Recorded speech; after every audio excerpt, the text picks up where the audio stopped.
महाकौभांडी भूपेन्द्र झालाने शरण आपनार झड़पायो। सीआईडी क्राइमे भूपेन्द्र झालाने शरण आपनारने पकड्यो।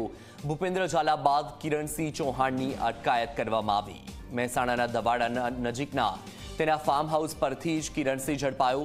ભૂપેન્દ્રસિંહની મદદ કરવા બદલ કિરણસિંહની ધરપકડ થઈ શકે। કિરણસિંહ પોન્ઝી સ્કીમમાં સામેલ છે કે કેમ તેની પણ તપાસ થશે। ભવાની સેના ગુજરાતના અધ્યક્ષ છે કિરણસિંહ। હાલમાં કિરણસિંહની ક્રાઇમ બ્રાન્ચે શરણ આપવા બદલ અટકાયત કરી છે। બીઝેડ પોન્ઝી સ્કીમમાં કિરણસિંહની સંડોવણી હોવાની સીઆઈડી ક્રાઇમને આશંકા છે।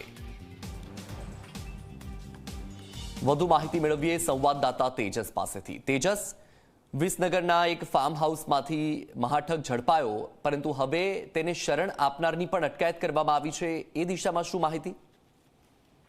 બિલકુલ વત્સલ, કહી શકાય કે ગઈકાલે મહાઠગ અને મહાકૌભાંડી ભૂપેન્દ્ર ઝાલાને જે છે તે વિસનગરના જે છે તે દવાડા ગામેથી ઝડપી પાડવામાં આવ્યો છે। સીઆઈડી ક્રાઇમ દ્વારા તેને ઝડપ્યો હતો।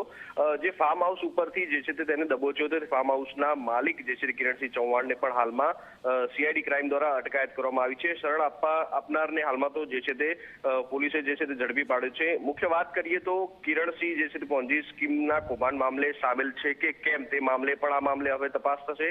કિરણસિંહની મદદગારી જે છે તે કયા પ્રકારની જે છે તેને મદદગારી કરી હતી, ક્યાં ક્યાં જે છે તે તેની સંડોવણી છે તે મામલે તપાસ બાદ તેની ધરપકડ પણ થઈ શકે છે। હાલમાં તો મુખ્ય વાત કરીએ તો કિરણસિંહ જે છે તે ભવાની સેના ગુજરાતનો જે છે તે હાલમાં અધ્યક્ષ હોવાનું સામે આવ્યું છે।